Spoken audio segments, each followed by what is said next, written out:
Faltan 6 minutos para las 9 de la mañana y comenzamos con nuestra primera entrevista de esta mañana. El Parlamento ya tiene a estudio el proyecto de ley de presupuesto quinquenal.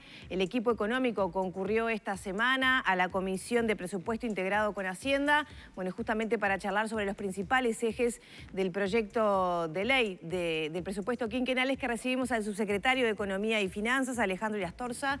Bienvenido. Buen día. Gracias por este tiempo con Arriba Gente. La ministra, cuando presentó, después de estar en comisión, hizo una conferencia de prensa, bueno, y habló de que el centro del presupuesto es la persona. ¿Qué quiere decir eso para el diseño de este presupuesto quinquenal? Bueno, primero, antes que nada, quisiera mandarle, lo escuché a Humberto, un saludo a Danilo por el fallecimiento del padre. Con Danilo, además de compartir la pasión futbolística en el mismo cuadro. Es verdad. En la transición, varias veces charlábamos un poco en la escalera, así que un abrazo para él. Muchas gracias. Lo que planteó la ministra, sí, es un cambio de enfoque que estamos haciendo nosotros con el presupuesto, en el sentido que el foco es la persona, ¿verdad? No pensar lo que va a recibir el inciso o el programa, sino el beneficiario final, es decir, el alumno que reciba la educación adecuada, la familia que reciba la salud adecuada o también la familia que consiga la vivienda necesaria para su existencia. Y eso es el foco que hacemos, no tanto en los programas que eran realmente incrementales, que eso llevaba a un aumento del gasto. Por lo tanto, nosotros queremos esa reasignación, pero siempre en el foco en la persona. Sin embargo, desde la oposición se ha mencionado que, por ejemplo, no se contempla una evolución del índice medio de salarios, que no se contempla una proyección sobre la evolución de la pobreza. Nosotros fuimos bien claros e incluso está plasmado en el artículo 4 del articulado del proyecto de presupuesto, en el cual aclaramos bien que se va a mantener, va a haber un mantenimiento real del salario, por lo tanto está bien explícito. Podíamos no haberlo incorporado en el proyecto ese artículo, pero sin embargo lo queríamos dejar reflejado, por lo tanto el mantenimiento del salario real se va a dar en el periodo. ¿Y en cuanto a proyecciones de pobreza? En cuanto a proyecciones de pobreza, obviamente cuando nosotros hicimos el informe, por ejemplo, rendición de cuentas, del periodo pasado, que fue el punto de partida nuestro para este presupuesto, informamos que recibimos un déficit fiscal muy alto, un desempleo alto, una deuda alto y también niveles de pobreza elevadas que se venían dando, no solamente pobreza en varios sectores, pero pobreza infantil.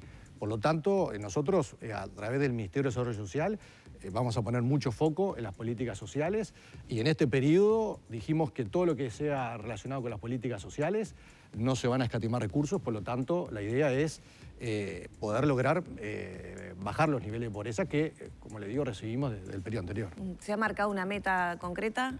El Ministerio de Desarrollo Social está trabajando en eso, pero obviamente el foco está ahí, ¿no? Sin duda. Ayer he tenido la posibilidad de dialogar con el ministro de Trabajo, Pablo Mieres, a propósito, bueno, de la situación del seguro de desempleo. Y esto lo vinculo también con otras proyecciones e intenciones de recuperar empleo, ¿no? Que es uno de los ejes de este proyecto de ley. ¿Qué primeras acciones y qué metas se plantean en el proyecto de ley de presupuesto quinquenal para recuperación de empleos, para generación de nuevos puestos de empleo? El foco también está justamente en el crecimiento de la inversión, que eso va a llevar a un crecimiento del empleo. Hay distintas medidas que se van haciendo no desde este presupuesto, sino desde antes, ¿verdad? Sacamos ley de lo que es la mejora de la vivienda social, que eso genera un avance en la construcción, que obviamente eso repercute mucho, dinamiza mucho la parte de empleo, proyectos de construcción de mayor porte, y ahora vamos a lanzar un nuevo decreto de todo lo que es la ley de inversiones a los efectos de crecimiento económico, pero que obviamente nuestro foco es en el empleo. Vimos con satisfacción que bajó el nivel de subsidio de desempleo. Nosotros en este tiempo que estamos en el Ministerio, dos focos teníamos también muy alineados, que era la liquidez a las empresas, por eso nosotros instrumentamos todo el sistema, el fondo de garantía, el SIGA, la garantía de SIGA, y a su vez el tema del empleo, ¿verdad? Y monitoreamos día a día la cantidad de... recibimos información día a día del avance como venía el subsidio de desempleo. Por lo tanto, eso es muy importante para justamente apuntar a que la gente tenga su trabajo.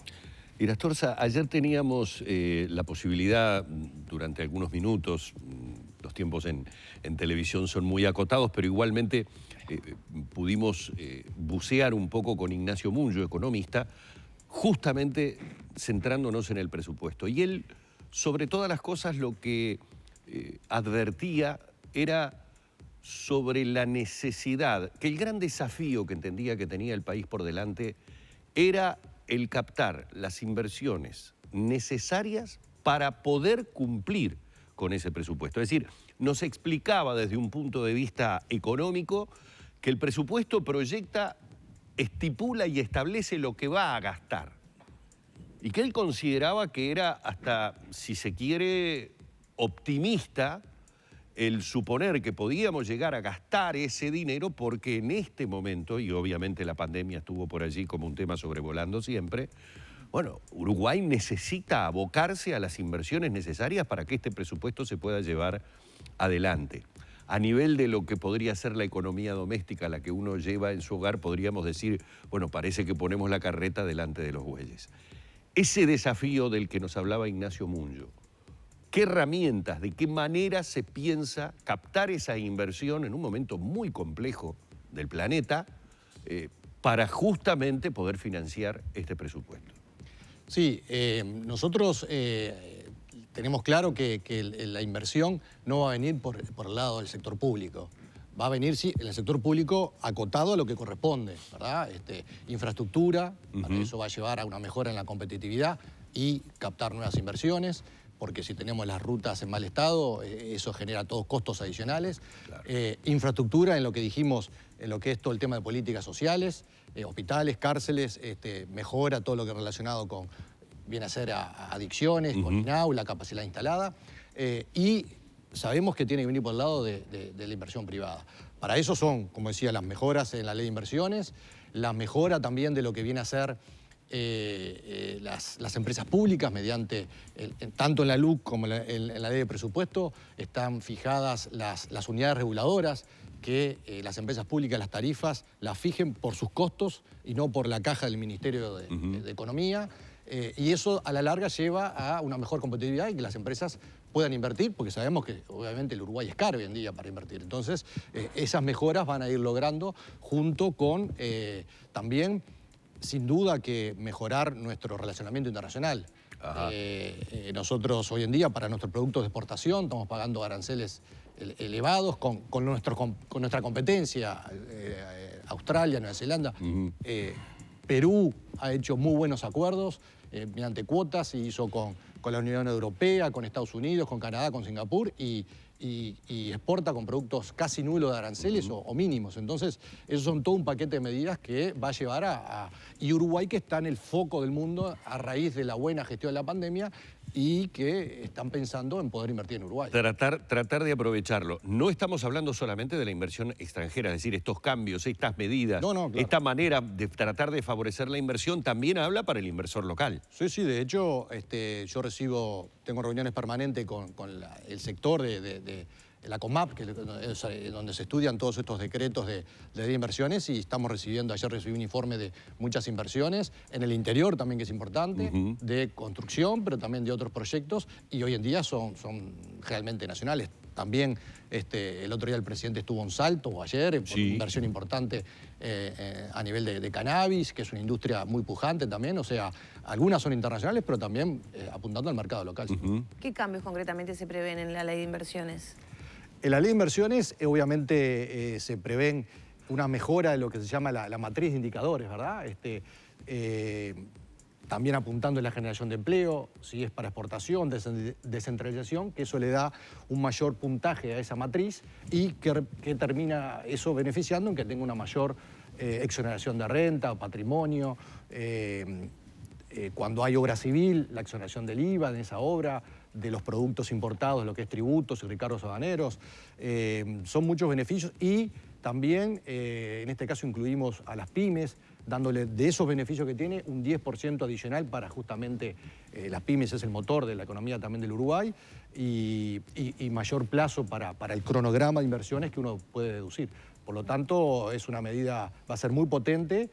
Me consta que hay muchas consultas porque la gente está esperando, ya lo firmaron todos los ministros que integran la COMAP y está para la firma del presidente, y una vez que esté eso se va a poner en práctica. O sea, en un par de días estará como publicado. Exactamente. Sin embargo, se le dan menos recursos al Instituto Uruguay 21 en el proyecto de ley de presupuesto quinquenal. Lo uno con esto porque es la entidad encargada de promocionar al país y justamente de captar inversiones en el exterior. Sí, el Instituto Uruguay 21 tuvimos reuniones con ellos, con la Cancillería, porque obviamente se está coordinando. Lo que se está haciendo es un manejo bien alineado con la Cancillería, y consideramos que igual el presupuesto que tiene es un presupuesto muy acorde y va a cumplir con los servicios. Es una función muy importante de cuando a veces vienen las consultas para inversiones, ellos los dirigen o los asesoran y le dan las distintas pautas para fomentar todo lo que sea inversión. ¿Ese recorte o menor asignación de recursos no le recorta también acciones al instituto? No, porque ellos tienen ya un programa de trabajo coordinado con la Cancillería, o sea, se van a apoyar mucho también con las embajadas del Uruguay en todo el mundo, que antes no existía ese relacionamiento, y por lo tanto se van a complementar, a coordinar y se van a cumplir con los objetivos que ellos tienen trazados, sin duda. Ayer en diálogo aquí con el economista Ignacio Munyo mencionaba un poco las proyecciones de crecimiento, ¿no?, en la que se basa este proyecto quinquenal.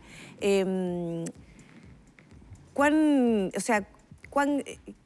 realistas son para justamente lograr el objetivo de bajar el déficit, esas proyecciones? Las proyecciones fueron estudiadas dentro del equipo económico, también con OPP, con el Banco Central, porque nosotros hay que tener una coordinación entre la política monetaria, la política, todo lo que viene a ser a los salarios y a la política fiscal. Y lo que nosotros, el eje nuestro es también darle una consolidación fiscal que, manteniendo el gasto constante en el periodo y obviamente con una mejora leve, pero mejora de la recaudación, eso va a ir generando una rebaja en el déficit. Nosotros no podemos mantener este déficit constante y aumentándolo.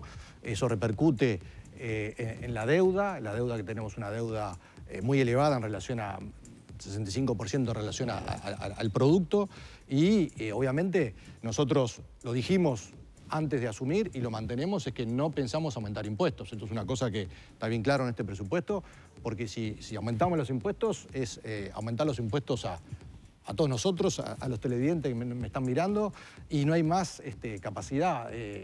La presión fiscal es muy importante, por lo tanto, por ese lado es que pensamos se debería dar el crecimiento. Y Astorza, lo que sí se aumentó y generó mucho ruido a nivel político, siempre lo genera el decir se aumentarán los sueldos de jerarcas, en este caso de los entes. Estamos hablando de los presidentes de los directorios de las empresas públicas. Y cuando digo que generó ruido, ya hemos escuchado por el lado del gobierno a la propia ministra Arbeleche, ayer incluso en subrayado lo teníamos a Isaac Alfie también, explicando tal vez desde el punto de vista más político el ruido que genera que por un lado estemos ajustándonos el cinturón y por el otro se estén aumentando los salarios de los presidentes de los directorios de los entes. Inclusive con alguna versión periodística por allí, recuerdo haber visto el título, se duplicarían los salarios. Entonces quiero ir al punto específico, o sea, no voy a ir a lo político, voy a ir a lo económico. ¿Cuánto se aumentan? O sea, ¿cuánto es el aumento en números, en porcentajes y en lo que queda?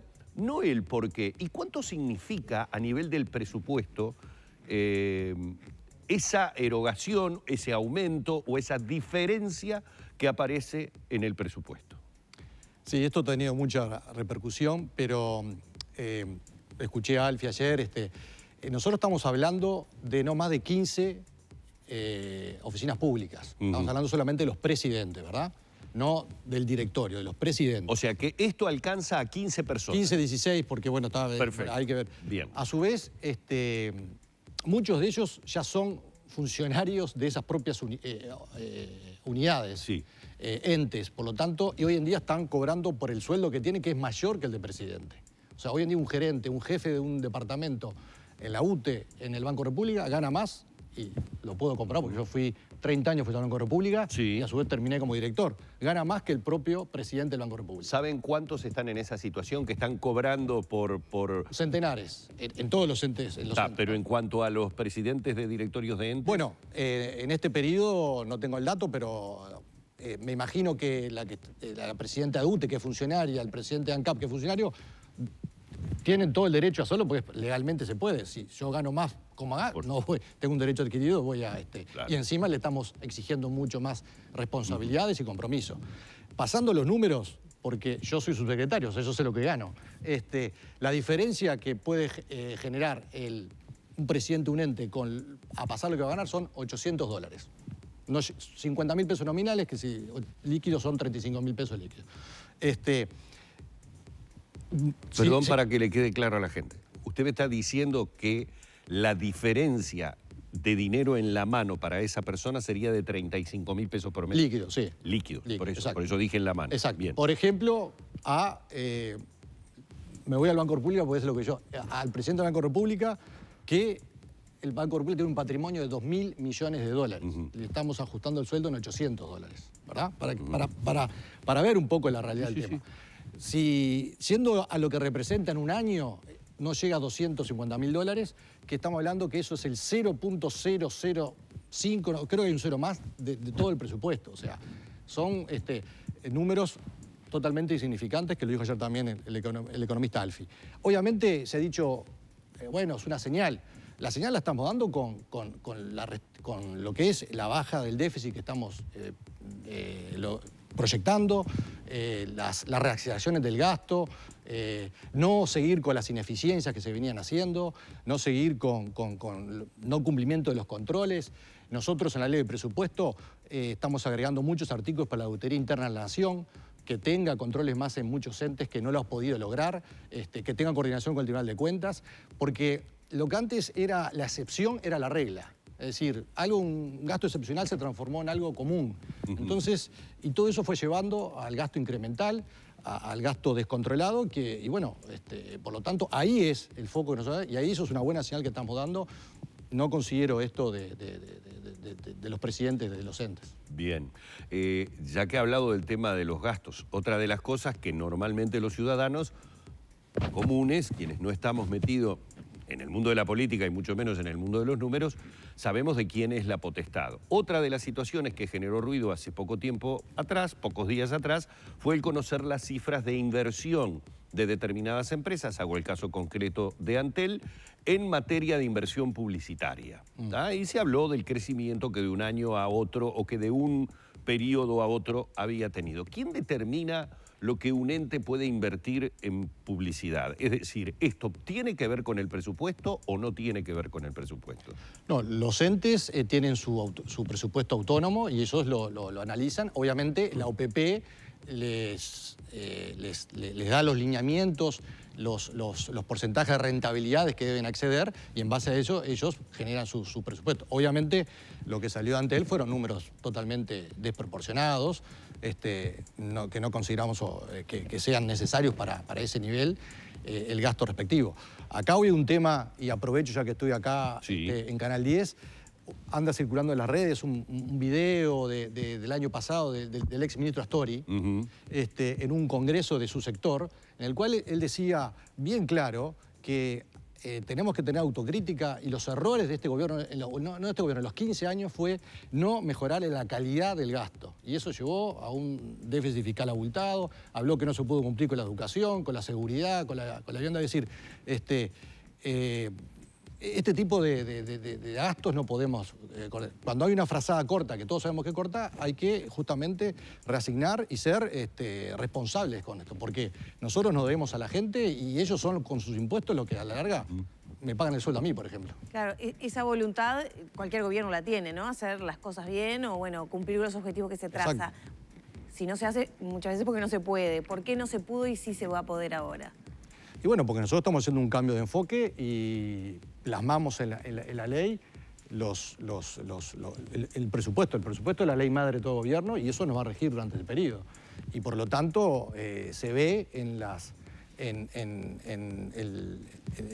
lo que corresponde al 2021, lo que es el ahorro que nosotros pretendemos y lo vamos a realizar, y luego el resto de los años un mantenimiento constante del gasto, pero primero un ahorro importante que es lo que nos va a permitir justamente ir logrando la mejora y la baja del déficit. Tampoco vamos a terminar con un déficit, proyectamos del 2,5, que es una situación también que no hay que dejarla, hay que ir monitoreándola porque hay que tenerlo controlado.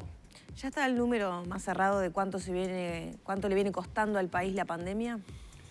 Acá hay un criterio con lo que figura siempre en los registros, en los informes mes a mes que hace el sector fiscal, aparte fiscal, el gasto fiscal, y estamos en el entorno de unos 300, casi 390, 400 millones de dólares hasta el día de hoy. Nosotros proyectamos que está en el presupuesto